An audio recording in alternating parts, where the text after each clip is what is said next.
My name is Caitlin Mercer. Most people call me Katie. I am 32 years old and I work the trauma bay at a level 1 hospital in Savannah, Georgia, which means I have held a stranger's hand while their heart stopped. I have called time of death on a Tuesday morning and then walked to the break room and eaten a granola bar because the body keeps going even when the mind wants to quit.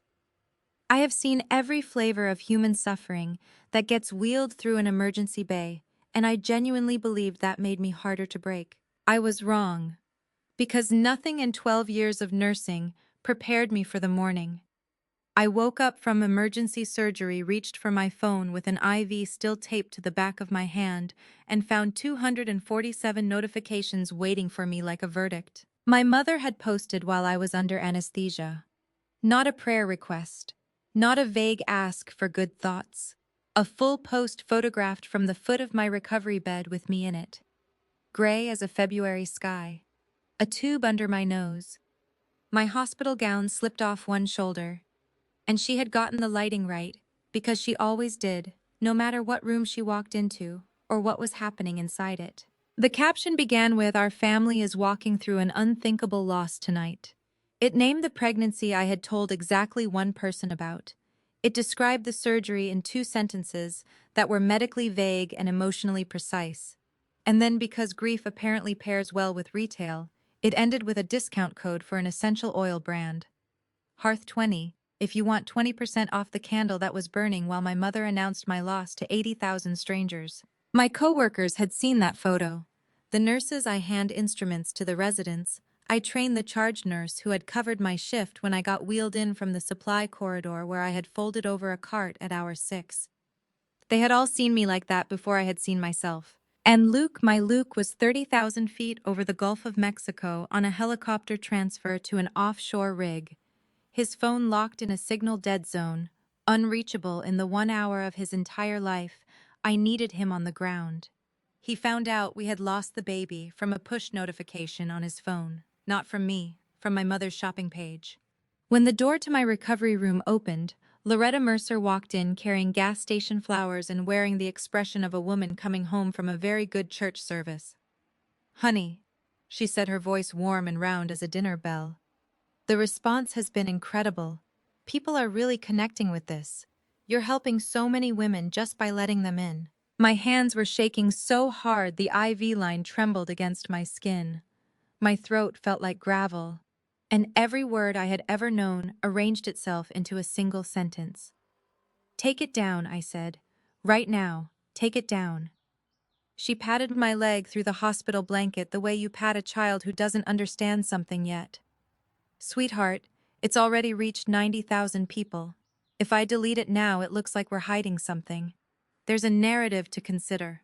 A narrative." I was 14 hours out of emergency surgery.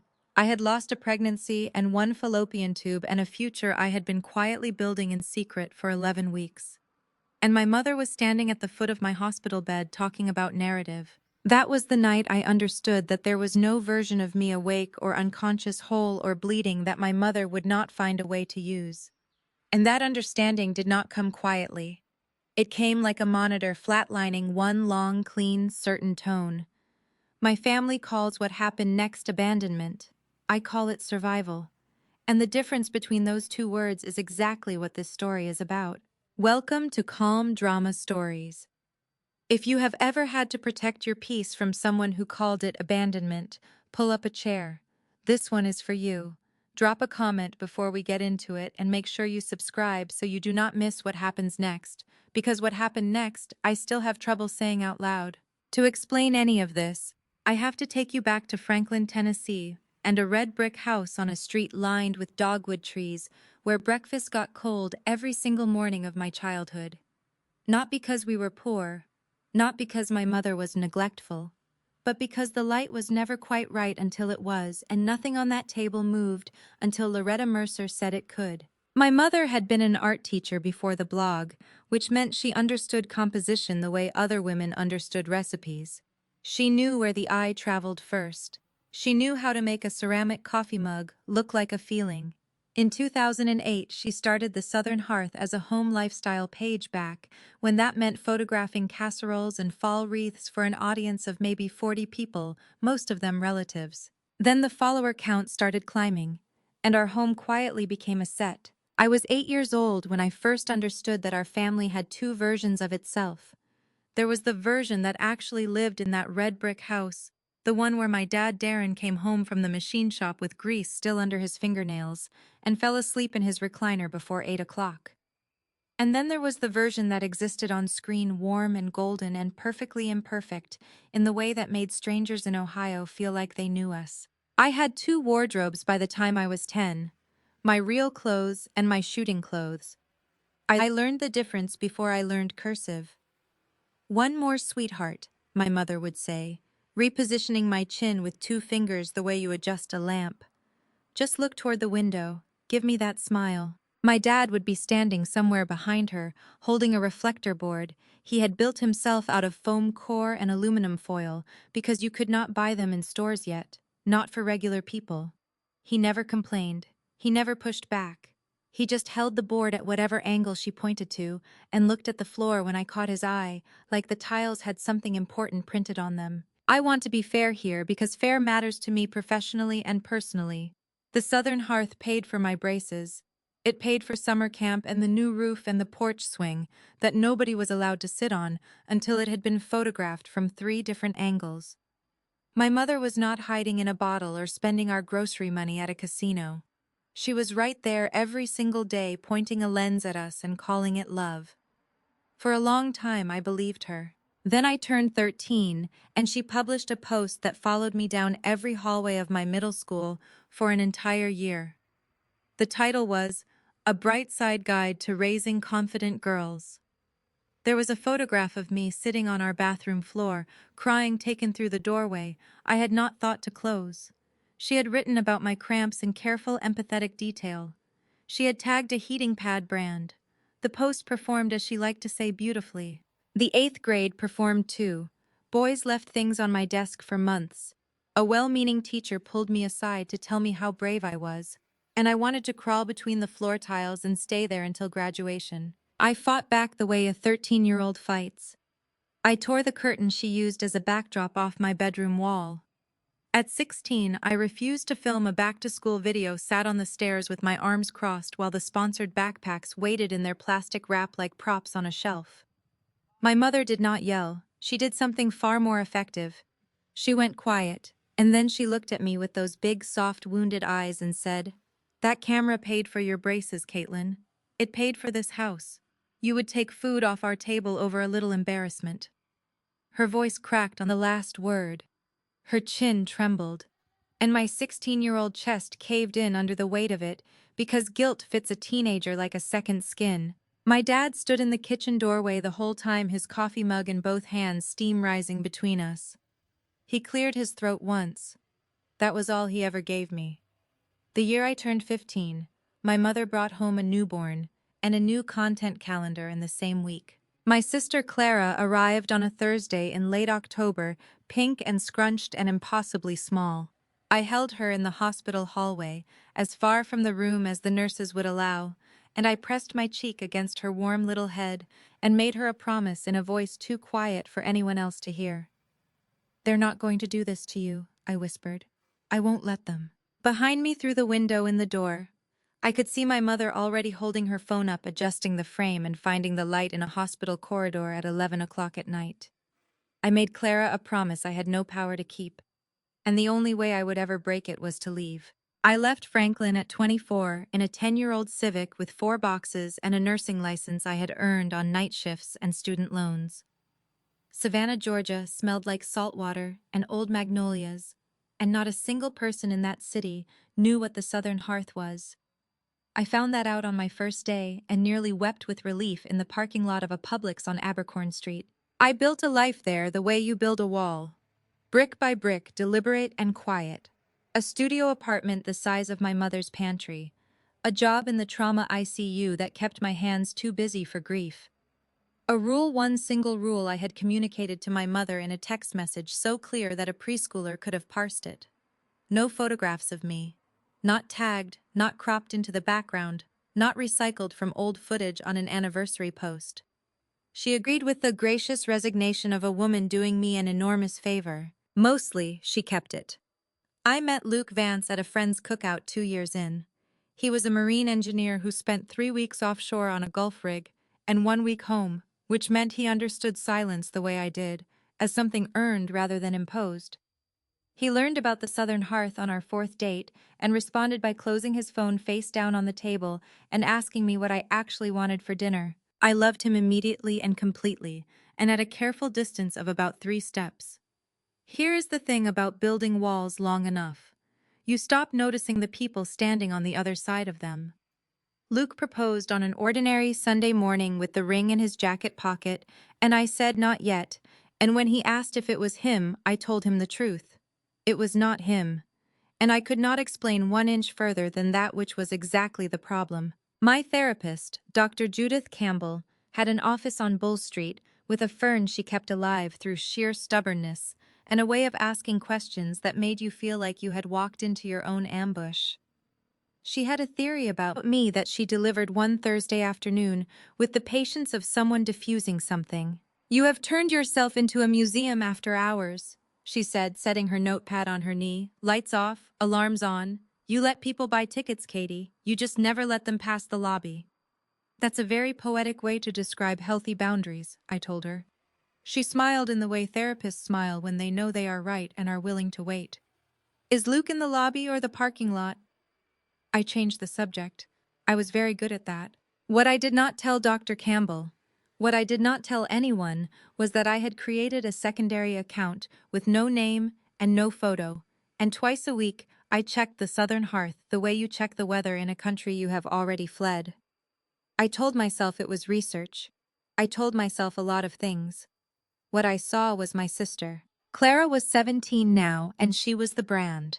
The series was called Growing Up Clara, and it ran twice a week with the consistency of a network schedule. Her driving test, her homecoming dress, her geometry final.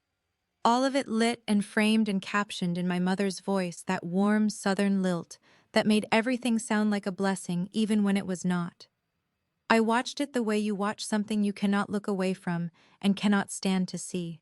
Then one video kept me awake until 3 in the morning, and it was not because my sister was smiling in it. It was because she was not, and the camera kept rolling anyway. The title was, "When Your Teen's Heart Gets Broken, A Mom's Guide to Being There." Some boy had ended things with Clara over a text message the way teenage boys do. Within 48 hours, my mother had filmed Clara at the kitchen island, eyes swollen nearly shut, a mug of hot cocoa placed in frame like a prop because it was a prop. Clara kept glancing off to the left, asking with her eyes whether she was done yet. She was not done yet. The video ran 11 minutes and was sponsored by a wellness tea company. It had 1.4 million views. I watched it twice. I got sick the second time. Then on a night shift 3 weeks later, I read about a law that a handful of states had recently passed, requiring parents to set aside a percentage of earnings from monetized content featuring their minor children into a protected trust account with full financial records kept and independently audited. I read it twice under the fluorescent lights of the nurse's station and saved the article to my phone. I saved it the way you pocket a key to a door you hope you will never need to open. I was wrong about that too. The doorbell rang on a gray Tuesday afternoon in October, the kind of Savannah afternoon where the Spanish moss hangs heavy and the air smells like rain that has not decided to fall yet. I was still in my scrubs from a 12-hour shift, standing in my kitchen with a bowl of reheated soup I had not touched when the sound stopped me cold. I was not expecting anyone. Luke was offshore. I had not ordered anything. I looked through the peephole and my stomach dropped straight through the floor and kept going. My mother was standing in my hallway. Not the mother I had last seen in that hospital recovery room, the one with the perfect blowout and the ring light glow and the gas station flowers held like a trophy. This was a woman I almost did not recognize. No makeup, not even concealer. Gray threading visibly through her roots in a way she would have died before showing an audience. She was wearing a cardigan I recognized from before the blog, from before everything. the camel-colored one with the fraying elbows that she used to grade papers in. And her hands, I noticed this first, her hands were empty. No phone, no camera, nothing. I noticed that the way you notice a soldier standing without his rifle. My heart was hammering so hard I could feel it in my back teeth. Every instinct I had built over 2 years of careful, deliberate distance screamed at me to walk away from that door. But Clara's face from that video kept appearing behind my eyes, swollen and lost and looking off camera, and my feet stayed where they were. I opened the door the width of my forearm. Katie. Her voice broke on the single syllable of my name, cracked right down the middle like something had been pressing on it for a long time. Her chin buckled, her eyes filled immediately, and she pressed her lips together hard, trying to hold herself in. I found your address through your father. He did not want to give it to me. It took me 3 weeks to convince him. I need you to know that. I crossed my arms over my chest and waited. I have been in therapy since July, she said, her voice steadying the way a person steadies themselves on a moving boat. 12 weeks. Dr. Renee Hartwell, licensed clinical psychologist, Nashville. I am not here to defend what I did. I cannot defend it. I did terrible things to you, and I wrapped them in words like love and sharing and community, and I understand if you close this door right now, and I never hear from you again. She had rehearsed it. I could hear the rehearsal underneath it, the way you can hear a seam in something that has been sewn back together. But I also know what grief looks like because I work in a trauma unit, and I have seen both, and what was happening on my mother's face was not a performance. Her mascara, the mascara she was not wearing, was not running. She was just standing there undone in a fraying cardigan, asking for something she had no right to ask for. Thanksgiving is 6 weeks away, she said. Come home, not for me, for Clara. She needs her sister, and I have no right to ask that either, but I am asking anyway. My jaw was so tight it ached. I wanted to say something sharp and final, the kind of sentence that closes a door permanently. Instead, what came out was, I'll think about it. And I shut the door quietly, because slamming it would have felt too much like her, and I leaned against it with my hands shaking at my sides. Through the gap in my curtains, I watched her walk to her car and sit in the driver's seat. She did not pick up her phone. She did not film the street or the building or herself crying in the rearview mirror. She just sat there for 11 minutes with both hands on the wheel, and then she drove away. I brought it to Dr. Campbell that Thursday like a splinter I could not reach on my own. She rehearsed it, I said. She had to rehearse it. Probably, Dr. Campbell said without looking up from her notepad. Do you rehearse things before difficult conversations? I opened my mouth and closed it. What would proof of change even look like to you, Katie? She asked. If you could design it, what would it be? I started to say, nothing would be enough, and discovered mid-sentence that was not actually true. And I sat with that discovery like an unexpected guest who had let herself in and was already making coffee. Luke weighed in too that evening on the phone from the rig, his voice steady and a little careful the way it always was when he was about to say something I was not going to want to hear. You keep standing guard over a door, Meg, and calling it a life, he said, and then corrected himself immediately. Katie, sorry, you know what I mean. I know what you mean, I said, and my throat burned saying it because he was not wrong, and we both knew it, and knowing it did not make it easier by even 1 degree. We met at the Route 31 diner 9 days later. Vinyl booths, coffee the color of motor oil, the kind of place where nobody knows anybody's name. Neutral ground. I got there first and chose a table with my back to the wall, the way I always do, a habit from years of learning to see everything coming. Loretta walked in and sat across from me without reaching for my hands, which told me she had been coached or had coached herself. I kept both hands wrapped around my mug. I pulled a page from my nursing notebook, the kind I use for patient handoff notes, and I slid it across the laminate tabletop. She read it once. Then she read it again, her lips moving slightly on the last 2 lines. 4 conditions written in my block capital handwriting. No photographs or stories about me or Clara on any platform ever. Full deletion of every piece of content featuring either of us going back 20 years. Weekly licensed therapy that never, under any circumstances, becomes content. A private apology to Clara, no script, no audience, no camera in the building. and a fifth line folded over, pressed flat against itself. "That one is not yours yet," I said when her finger touched the crease. "If the first four ever get done, you will hear it." She looked up at me with something moving behind her face, something tectonic and slow like a fault line shifting under enormous pressure. "How long will all of this take?" she asked. "If it is real," I said, "it can happen with the cameras off. That is the whole test, Mom. That is the only test." She folded the list along my crease and placed it in her purse carefully, the way you handle something that could be used against you. Then she said something so quietly I nearly missed it. "You write lists the way my mother never did." I did not know what that meant yet. I would. Step 1 happened faster than I expected. Within a week of the Route 31 diner, the feed went quiet. No farewell post, no announcement to her 80,000 followers, explaining the silence, which itself was a kind of miracle because Loretta Mercer had never in 2 decades done a single thing without announcing it first. I checked the account on my breaks, standing in the stairwell of the hospital, with my coffee going cold, and watched another year of our lives disappear in chunks. A whole summer of my childhood gone.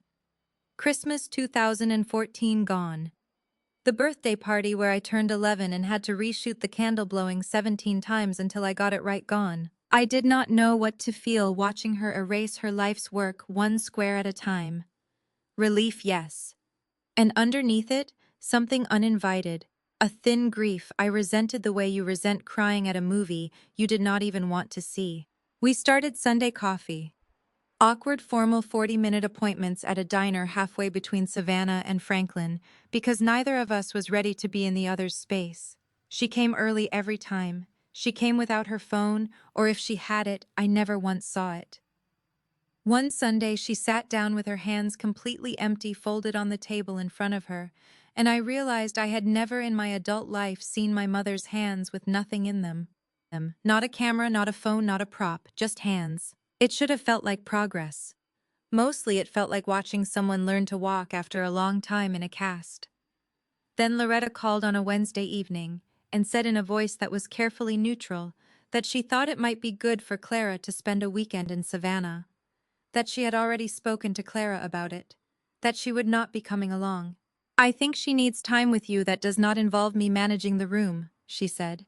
And then after a pause that cost her something, "I think I have been managing every room she has ever been in." Clara arrived on a Friday night on a Greyhound bus, which broke my heart a little because she was 17 years old, and she had taken a bus alone across 2 states because she did not want to ask our mother for a ride and have the trip become something that needed to be documented. She showed up at my door with a duffel bag and dark circles under her eyes, and she hugged me so hard and so long that I had to remind myself to breathe. "You are so skinny," she said into my shoulder. "Are you eating?" "I'm a nurse," I said. "We don't eat. We absorb caffeine through the skin." She laughed, and it was a real laugh, unguarded and a little too loud, and it sounded nothing like Clara on screen. That Clara laughed in soft, pretty, usable ways. This one honked. I loved her so much it physically hurt somewhere behind my sternum. We spent Saturday doing nothing in particular, which turned out to be exactly what she needed. We walked along the waterfront. We ate shrimp and grits at a place with no aesthetic worth photographing. We watched a movie she had already seen twice, and she talked through the whole thing, and I let her. It was Sunday morning on my couch with mugs of coffee and nowhere to be when she opened her banking app to show me something, and everything that had felt like cautious progress quietly fell apart. "How much do you think is in here?" she asked, turning the screen toward me. I looked at the number. Then I looked at it again the way you look at a word that has suddenly stopped making sense. $412. A few gift cards from birthdays. 2 babysitting payments from a neighbor. That was the complete financial record of 17 years, during which Clara Mercer's face had generated hundreds of thousands of dollars for the Southern Hearth brand. "The college fund," I said carefully. "Mom talked about it on camera, multiple times." Clara's jaw tightened, and her eyes went bright and wet, the way eyes do right before a person decides whether or not they are going to cry. "I asked about it last spring," she said. "She said we were a family, not a business. She said I was talking to her like she was a stranger." Her voice cracked on the last word. "I never asked again." I set my mug down very slowly. The machine in my chest, the one that runs when everything else wants to stop, started printing out a plan. Monday morning, after 3 hours of sleep, I made one phone call. The number belonged to Eleanor Sterling Ross, an attorney in Nashville who specialized in what was becoming a newly defined area of law, the digital rights and financial protections of minor children featured in monetized online content. Several states had recently passed legislation requiring parents and guardians to deposit a legally mandated percentage of earnings from such content into a protected, independently audited trust account in the child's name, inaccessible to parents, until the child reached adulthood. Eleanor's office was on Church Street, and she had a gray bob and a handshake like a door closing firmly, and she listened to the whole story with her pen down on the desk in front of her, which I have learned is how serious people absorb serious information. "Clara is aware you are making this call," she asked when I finished. "She is sitting in my passenger seat in the parking garage right now," I said. A pause. "Bring her up." We sat across from Eleanor for 90 minutes. Clara answered every question in a clear, steady voice that only broke once, when Eleanor asked her directly whether she had ever consented in any documented form to the use of her image for commercial purposes. Clara looked at her hands in her lap and said, "I did not know consent was something I was allowed to have." Eleanor slid the representation papers across the desk. I looked at them for a long moment, because I understood what signing them meant. It meant my name would be attached to a formal legal notice. It meant the fight moved from a diner table to a document. It meant the one language in our family that my mother had never been able to perform her way out of. I signed. I dated it. I passed it back. Clara reached over and put her hand over mine on the table, and her fingers were trembling, and she said, "Thank you. I did not know how to ask for this." "You did not have to ask," I told her. "That was always the point." Signing those papers felt like defibrillating my own family. You send the shock and you hope the heart starts beating right. And you know in the part of yourself that does this for a living that sometimes you are just marking the time of death. The formal legal notice reached Loretta Mercer on a Thursday. On Friday, she called and asked to meet. She said she was not coming alone. She did not bring a lawyer. That told me everything before she even sat down. You bring a lawyer to fight the paperwork. You bring your older sister to fight the daughter. Aunt Evelyn was 61 years old and built like a woman who had spent 4 decades not taking nonsense from anyone, which made her exceptionally effective at delivering nonsense herself when it suited the family narrative. She settled into the vinyl booth across from me with the energy of someone arriving to deliver a verdict, and she opened before the coffee even landed. "Lawyers Katie." Her voice carried the particular weight of a woman who considered herself the moral center of every room she entered. "Against your own mother. Do you understand what this is doing to her? She has not slept in 3 days. She cried herself sick last night. Family does not do this to family." I wrapped both hands around my coffee mug and let it wash over me. The whole hymn. "She raised you alone through hard years. Everyone makes mistakes. Blood is thicker than courtrooms. You are breaking something that cannot be unbroken." Across the table, something unexpected was happening. Loretta had gone quiet. Not her usual performance quiet, the wounded kind she deployed like a weather system. This was different. She was sitting very still, watching me absorb her sister's sermon, and her jaw was working slightly like she was chewing on something she had not decided to swallow yet. When Evelyn finally paused to breathe, Loretta put one hand on her sister's arm. "Evelyn," she said. "Stop." Evelyn blinked. In 40 years of family dynamics, I suspected nobody had told Evelyn to stop. Loretta looked at me across the laminate tabletop, and her eyes were red-rimmed and exhausted in a way that no ring light could have fixed. "You think I would fight you on Clara's money?" Her voice was scraped raw, like something that had been used too hard for too long. "You think I did not know somewhere underneath all of it that something was wrong with how I was handling it?" I did not answer because in my line of work, you learn that some questions are not actually questions. They are confessions looking for a witness.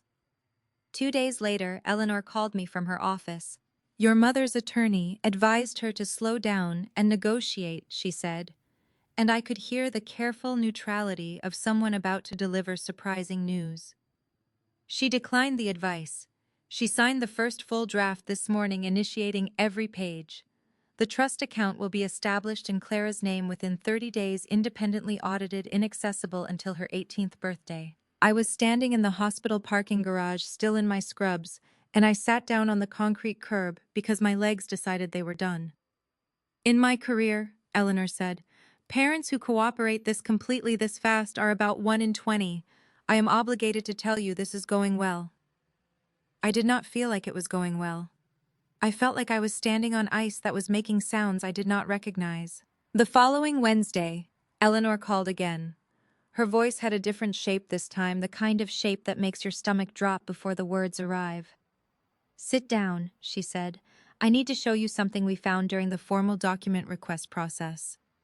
As part of the legal proceedings, we submitted a discovery request for financial and business records associated with the Southern Hearth LLC. What came back included more than accounting ledgers. She turned her monitor toward the camera on our video call, and I read the title page of a 40-slide presentation. Redeeming the Hearth. A Mother's Journey Back to What Matters Most. The subtitle read, 6 episodes, Real Healing, Real Family, Real Ratings. And at the bottom of the title page, in a font chosen for warmth and sincerity, a tagline that hit me like a fist behind the sternum. People need to see this. My mother's phrase, the exact words she had spoken standing at the foot of my hospital bed with her phone in her hand. Dressed up in a serif font and sold as a brand promise to a production company out of Nashville. Eleanor scrolled to the 4th slide. Episode 1 was outlined in bullet points. The title was The Doorstep. The description read, Loretta arrives unannounced. No glam. Authentic vulnerability. Initial rejection. Reconciliation arc building across 6 episodes toward a family Thanksgiving special.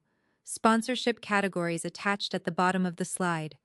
Wellness, home goods, therapy apps. I checked the file creation date. The deck had been built 6 weeks before my doorbell rang in October. 6 weeks before the fraying cardigan. 6 weeks before the 11 minutes in the parked car with no phone. 6 weeks before I stood behind my curtain and felt something in my chest begin very carefully to thaw. My hands went cold.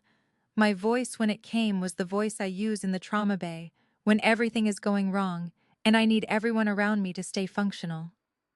Send it to me, I said. All of it. I drove to Franklin that same evening with the deck printed on 40 pages, because some confrontations should not happen on a screen. Loretta was alone in the kitchen when I walked in, and I set the pages on the counter between us, title page facing up, and asked her one question. Which episode is this, Mom? She looked down at the cover, and she aged in front of me visibly the way people age when the thing they have been carrying finally gets set on a table where everyone can see it. She did not perform a shock. I will give her that. She sat down on a kitchen stool and told it straight, or as straight as she could manage. Marcus came to me after the channel collapsed, she said. Her voice was barely above a whisper, her hands pressed flat on the counter like she needed to feel something solid. He said it was a way to make things right with you girls in public. Where it broke, honey. Those were the words he used. And I could hear how good that sounded, how much I wanted it to be the reason. But you came to my door anyway, I said, before you signed anything. I told Marcus I was already going to your door, she said, looking up at me with eyes that were swimming. That part was mine, Katie. I swear to you the doorstep was mine. The phone rang before I could respond. The screen read Darren. My father had not called me in 2 years. I answered it, and his voice came through rough and unfamiliar, like a road that had not been used in a long time. I should have unplugged that camera 15 years ago, he said without preamble, without hello. And then he broke down, this quiet man, this man who had held reflector boards in silence and stared at floor tiles while his daughter begged him with her eyes. He cried in a way that had clearly been building for a very long time. Tell me what you need me to do. Just tell me what to do, and I will do it. I'll call you back, Dad. I said, my own throat aching around the words. I need a minute. I hung up and stood in my mother's kitchen with 40 pages of my family's commodified grief on the counter between us, and the sound of my father crying still echoing in my ear. The deck was 6 weeks old. My mother still had not signed it. One detail that did not fit. and it snagged on me like a hangnail I could not stop picking at even when everything else was screaming at me to just let it go. I drove back to Savannah that night with 40 pages of my family's commodified grief on the passenger seat, and my father's voice still echoing somewhere behind my ears. I did not turn on the radio. I did not call Luke. I just drove south on Interstate 65 with the window cracked and the November air coming in cold and sharp, the kind of cold that does not ask permission. I was still awake at 2 in the morning when my phone lit up the ceiling of my bedroom. "Clara," I answered before the second ring. "Don't freak out," she said, which is precisely how every conversation worth freaking out about begins. Her voice was low and pressed flat, the voice of someone talking from a small space. I pictured her in her closet, the way she used to whisper to me from her closet when we were kids, and the house felt too loud to be inside of. "I'm not freaking out," I said. "Talk to me. I heard Mom and Dad in the kitchen tonight." Her breath came in shallow and quick like she had been running. "After you left, they did not know I was on the stairs. Dad was crying again, and Mom was talking about the mortgage. The refinance from 2 years ago when the sponsors started pulling out. The payment scaled to an income that does not exist anymore." A pause. "Katie, if she does not take the deal with Marcus, they will lose the house." I sat up in bed.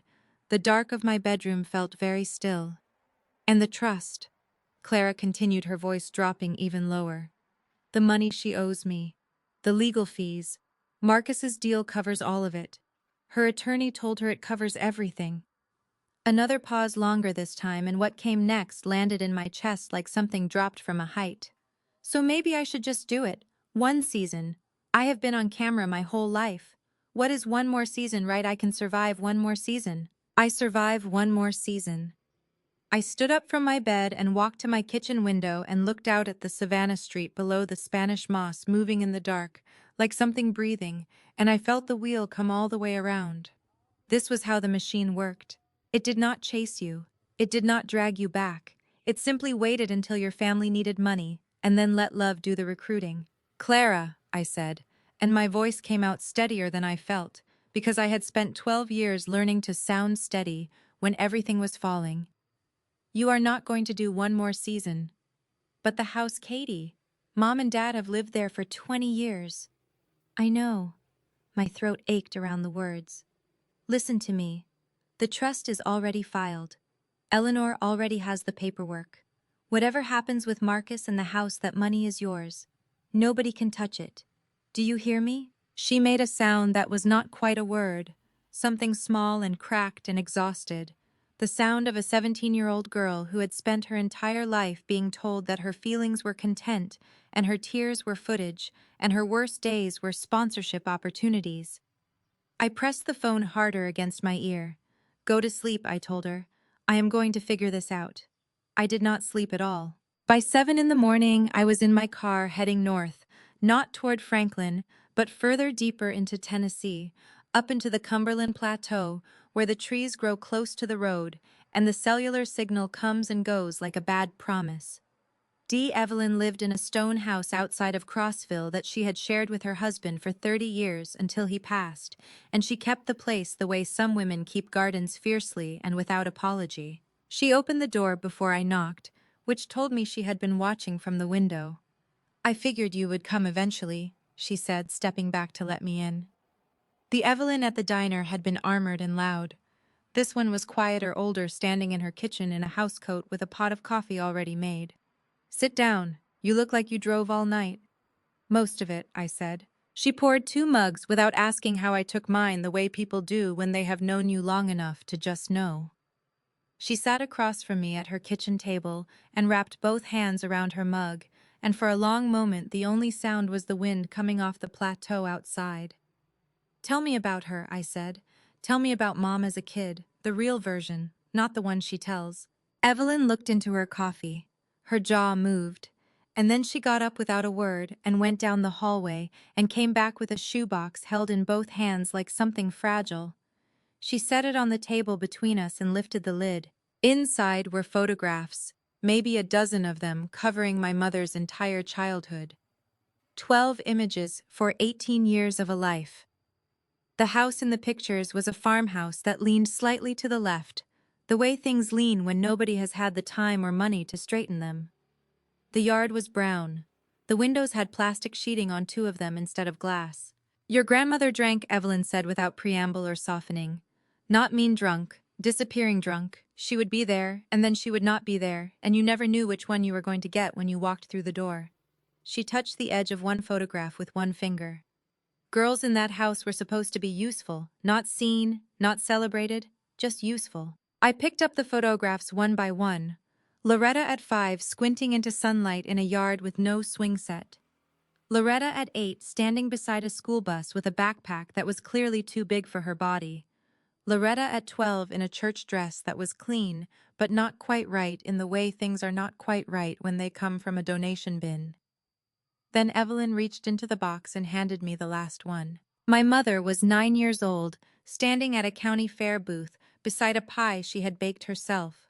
A blue ribbon pinned to the front of the booth, and her face, her 9-year-old face, lit up from the inside with a kind of joy I had never once seen on her adult face. Not performed, not angled toward a camera, just real helpless, overwhelming joy at being seen. She won the junior baking competition, Evelyn said, and her voice had gone soft in a way that the diner version of her would not have recognized. Your grandmother did not come. She had one of her bad days. A stranger took that picture and mailed it to the house a week later. She paused. Loretta slept with it under her pillow for 2 years. I sat with that photograph in my hands for a long time.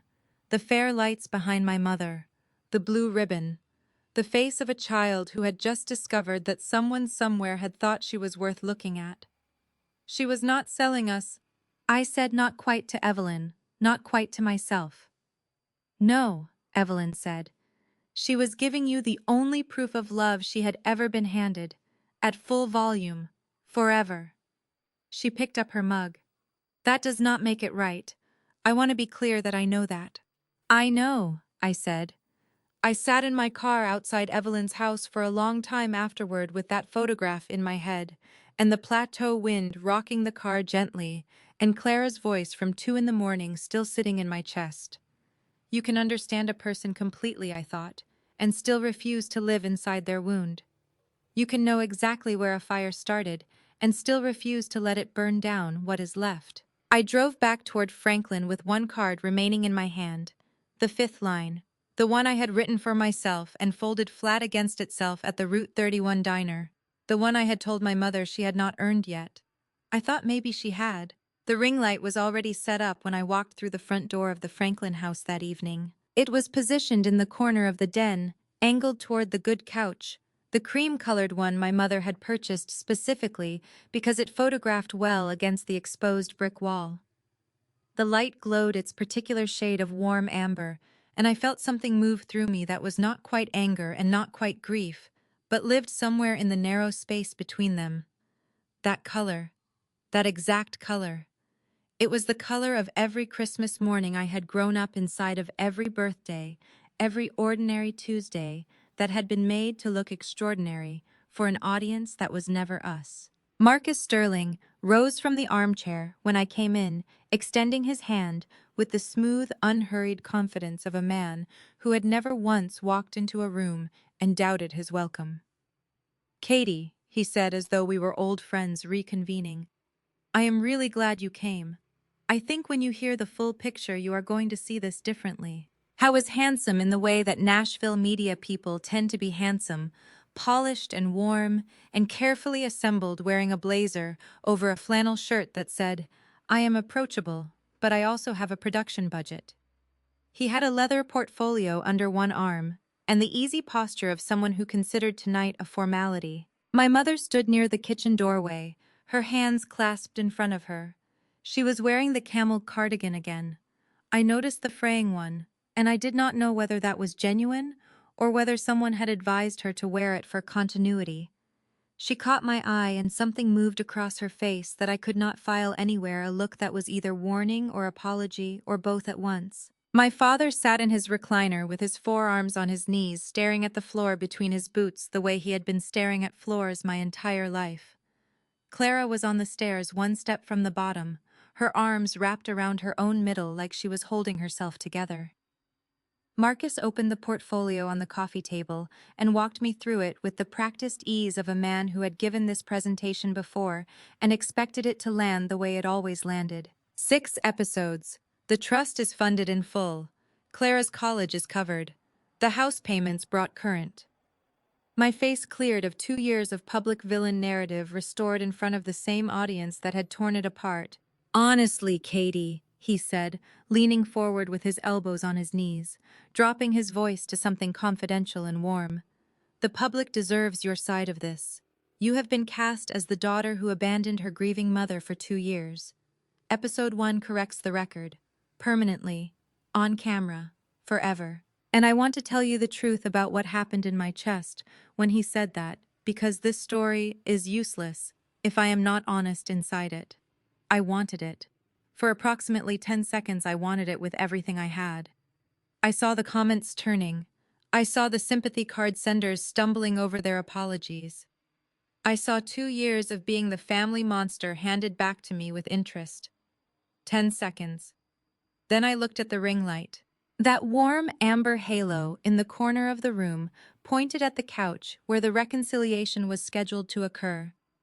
And I felt the 10 seconds end the way a held breath ends all at once completely. I stood up. I walked across the den to the corner where the ring light stood, and I reached behind it and switched it off. The amber drained out of the room instantly. Then I followed the power cord to the wall outlet and pulled the plug, and the den went the honest color of a November evening in Tennessee, gray and quiet and real. Nobody moved. Marcus recovered first, because that is what professionals do. Katie, I completely understand the hesitation. Everything that airs goes through your approval first. It is all in the contract right here on page 4. I know what is on page 4, I said. I turned to face the room. Darren, could you take Clara to the porch, please? My father stood up from his recliner without a word, the first decisive thing I had seen him do in as long as I could remember. He put his hand on Clara's shoulder and guided her toward the back door, and she went glancing back at me, once over her shoulder, with her jaw clenched and her eyes bright and frightened, and I gave her the smallest nod I could manage. Then I looked at Marcus.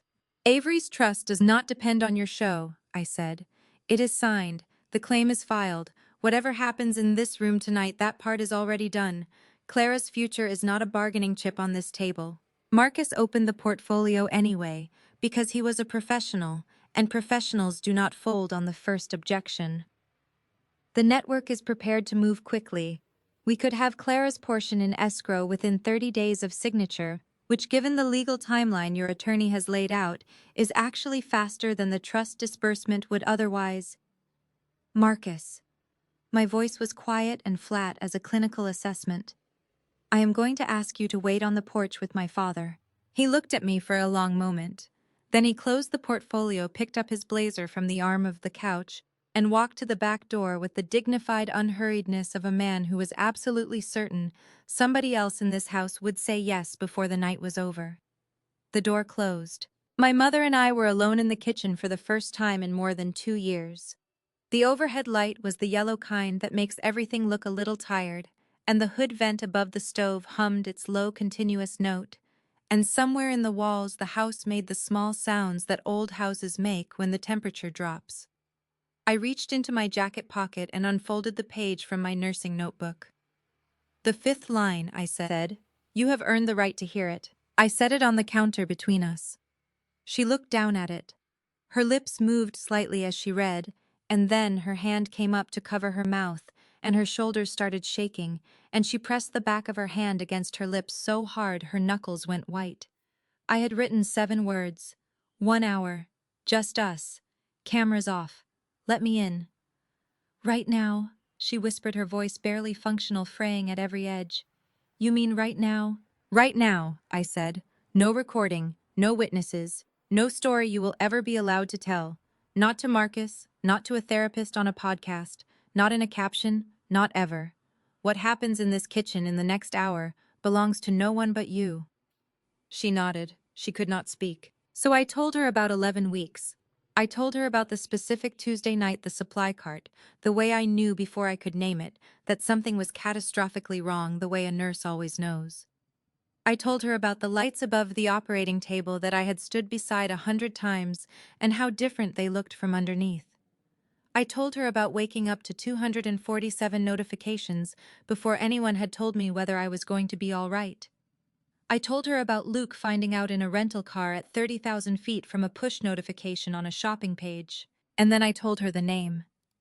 I had picked a name, I said, and my voice cracked on the word picked, split right down the middle, and I let it. June. I was going to tell Luke in June when I was further along, when it felt safer. I was going to tell him her name was June. My mother made a sound that I had never heard from her before. It came from somewhere underneath performance, and underneath strategy, and underneath 20 years of understanding how grief could be packaged and sold.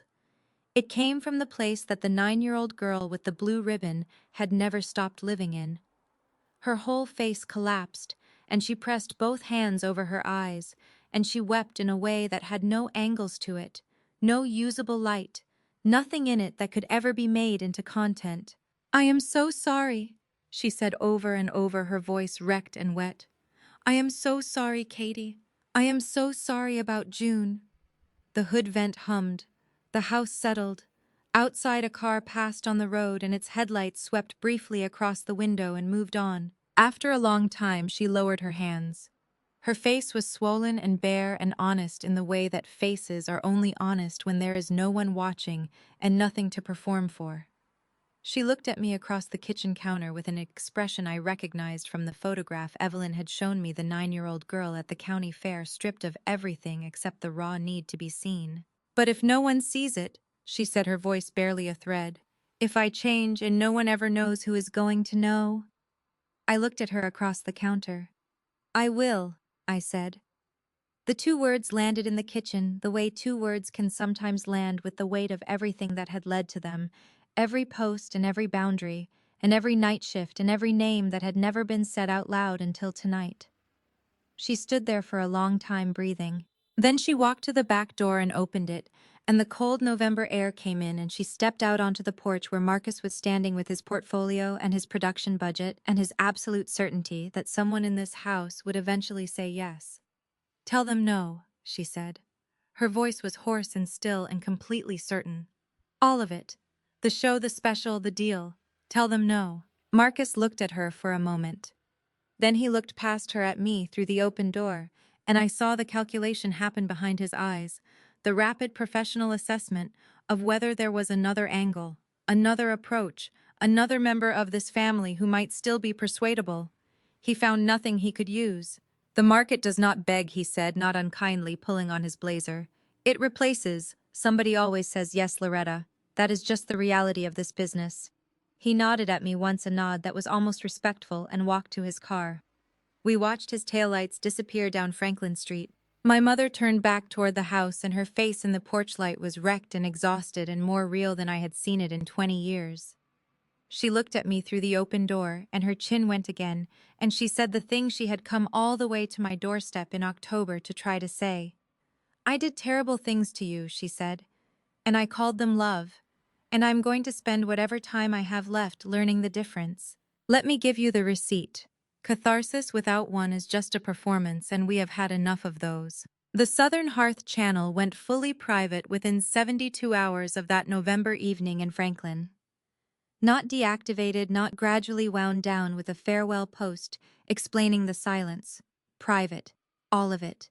2 decades of our family's life switched off in a single evening, my mother and Clara sitting side by side at the desk in the office, clicking through the confirmation prompts, together deleting a monument one square at a time.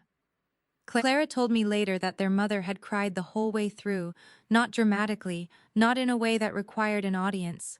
Just quietly, steadily, the way a person cries when they are finally setting down something that was always too heavy to carry. The red brick house in Franklin went on the market in December. It sold in 11 days, which is what happens when a house has good bones and has been professionally photographed from every possible angle for 20 years. My parents moved into a rental in Brentwood, a 2-bedroom with a kitchen you could not turn around in and a backyard the size of a parking space. My mother did not post about the move. She did not document the packing or the last walkthrough or the moment she took the ring light down from the wall of the den and carried it to the donation pile. Darren told me about that last part on the phone, his voice rough with something between grief and relief, the specific mixture of a man who has finally done the thing he should have done 15 years ago. She put it in the pile herself, he said, did not even hesitate. The trust account cleared through Eleanor's office in the third week of November. Clara's share and Clara's name independently audited and inaccessible to anyone but Clara until her 18th birthday, which was coming in March. Eleanor called me with the confirmation and sounded almost cheerful, which from Eleanor was the equivalent of anyone else throwing a parade. The internet, as it tends to do, wrote its own ending.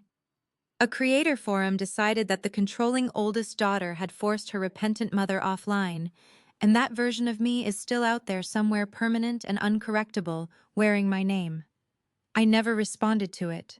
Correcting it would have required going online to do it, which would have cost the only thing I had actually won. My silence was the final line of the test, the one I had written for myself and never showed anyone. I would not make my mother into content, not even to win. Some cousins stopped calling. Aunt Evelyn sends birthday cards now with slightly less scripture in them than before, which I choose to interpret as progress. That is the tax. I pay it annually and without complaint. On my side of the ledger, I called Luke on a Tuesday night in late November, 3 weeks after Franklin and I told him everything. Not the summary version I had been carrying for 2 years. Not the edited highlights. Not the version where I protected him from the weight of it. The full account. 11 weeks. The name I had chosen and never spoken to another living person until the night in the kitchen with my mother. June. The way I had counted forward to her due date in my head for 2 years without meaning to. The way certain Tuesdays in June still landed differently than other days, and I had never told him why. I was quiet for a long time on the other end of the line. Not the silence of a man who did not know what to say. The silence of a man absorbing something that mattered and giving it the space it deserved. I would have wanted to know, he said finally, his voice low and careful. Not so I could fix it, just so I could have been there. I know, I said. My eyes were burning. I know that now. Is the ring still available? I asked, and my voice broke on the last word. Cracked and undone, and completely honest, the way voices only get when there is nothing left to protect. He laughed. It was a real laugh, surprised and warm and a little wet at the edges. It has been in my nightstand for 8 months, he said. I was starting to think I should take up woodworking or something, give myself a project. Yes, I said. The answer is yes. Thanksgiving came on a Thursday at the end of November, the way it always does. We held it in my parents' Brentwood rental, 8 people in a kitchen, designed for 4, with a folding table, borrowed from a neighbor, and mismatched chairs pulled from 3 different rooms. Luke drove up from Savannah. Clara came with a sweet potato casserole she had made from scratch, the first thing she had ever cooked entirely off camera, and she was so proud of it that she carried it through the door with both hands like an offering. The turkey was dry. My father overcooked it, which is a thing he had apparently always done and which we had never been allowed to discover, because the turkey on the southern hearth had always been prepared by a catering service and presented as homemade. This one was genuinely homemade, which meant it was genuinely dry, and nobody said a word about it because we were all too busy eating it. Darren told a story about a broken hydraulic press at the machine shop that had absolutely no punchline and went on for 7 minutes, and we let him land it, every one of us, because the story was not really about the hydraulic press. It was about a man who had been quiet for 20 years, finally remembering that he had things to say. Clara read her early acceptance letter out loud from a printed page because she had printed it at the library on purpose specifically so she could read it from paper at a table. She cried when she got to the financial aid package, the good kind of crying, the kind that sounds like relief. Not one phone stood upright anywhere in that rental kitchen. I noticed that the way you notice something that should have always been ordinary and somehow never was. Near the end of the evening, after the dishes and the mismatched chairs pushed back from the folding table, my mother came to me in the small hallway between the kitchen and the living room and pressed a shoebox into my hands. It was an old one, a shoebox from a pair of boots she had bought before the blog, before everything. The cardboard was soft with age. "Open it later," she said. Her voice was steady, her hands were not. "When you are by yourself." I opened it in the car before Luke and I left with the dome light on, and the November dark pressing against the windows. Inside were photographs. Printed ones, the kind you get from a drugstore kiosk, slightly oversaturated and imperfectly cropped and absolutely priceless. 2 decades of outtakes. Me at 7 with cotton candy melted down my chin, eyes screwed shut laughing at something off frame. Clara at 3 asleep on Darren's chest, with her mouth open drooling magnificently. My mother caught mid-sneeze at somebody's graduation, spectacularly unflattering. Darren in the backyard with a garden hose aimed at the wrong thing entirely. The four of us at a state fair, blurry and badly lit and grinning like people who did not know they were being photographed. Every crooked, overexposed, laughing, crying, completely unusable frame from 20 years of a family that had existed in between the shots. On the inside of the lid, in my mother's careful teacher's handwriting, 4 words. For an audience of 1. I sat in that car for a long time with the box in my lap and the dome light making everything warm and small. Luke had his hand on my knee and did not say anything, because he understood by now that some things do not need language. They just need someone to stay. Here is what I know now after all of it. After the hospital post and the list and the pitch deck and the ring light and the hour in the kitchen and June. Love that needs to be witnessed to feel real was never love. It was applause. And the difference between those two things is simple and enormous, and the most important thing I know. Only one of them still holds you when every light in the house is off, and there is no one watching and nothing to perform for. That is what a camera cannot do. That is what the machine never understood and never will. My mother has my phone number and my Sunday afternoons. She does not have my photograph. She stopped asking. That is not distance.